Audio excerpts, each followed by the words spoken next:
How to build an end-of-life governance policy for legacy and niche client equipment. End-of-life governance isn't about being aggressive with hardware refreshes.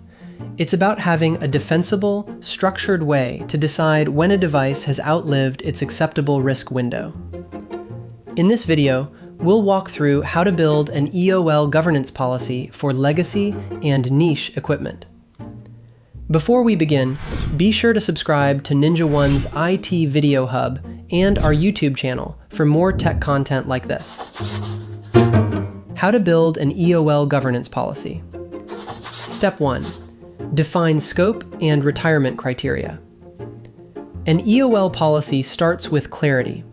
Define which categories of equipment fall under governance.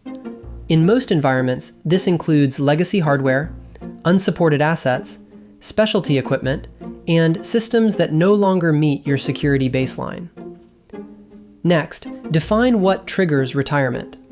If criteria are vague, retirement decisions will vary from client to client and from engineer to engineer, creating inconsistency and increasing risk.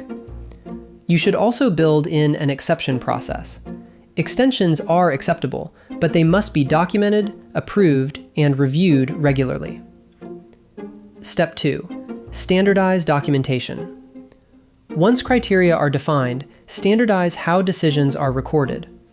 Every device approaching EOL should be documented with the same core information, including its category, support window, sunset date, retirement workflow, ownership, exception status, and audit notes.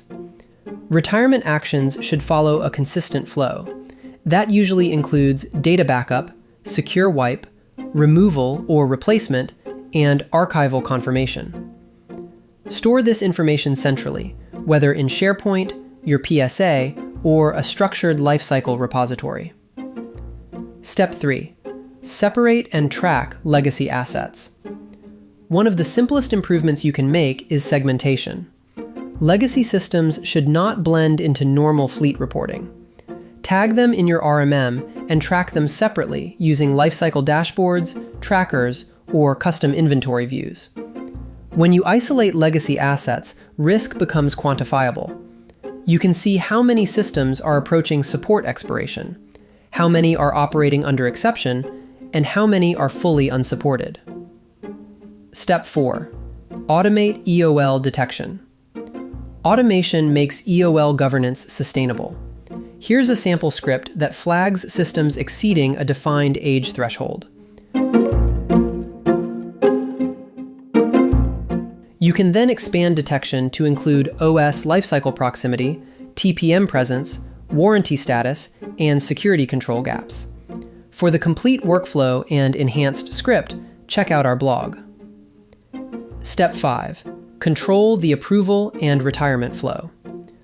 Once a device meets EOL criteria, follow a formal review and approval process. Assess business impact and operational risk. Evaluate exception requests and extension needs. Obtain stakeholder approval. Execute retirement activities such as backup, secure data wiping, hardware removal, or replacement. After retirement, update the tracker with the retirement date and replacement details. Confirm data wipe verification. Archive records securely for compliance, audit readiness, and future reference. Maintaining complete retirement records also helps demonstrate measurable reductions in technical debt, supports QBR discussions, and provides evidence of proactive risk management. A mature EOL governance policy does 3 things well. It defines objective retirement criteria. It documents every decision. Segmentation and automation removes inconsistency. For more information, check out our official blog post on how to build an end-of-life governance policy for legacy and niche client equipment, linked in the description below.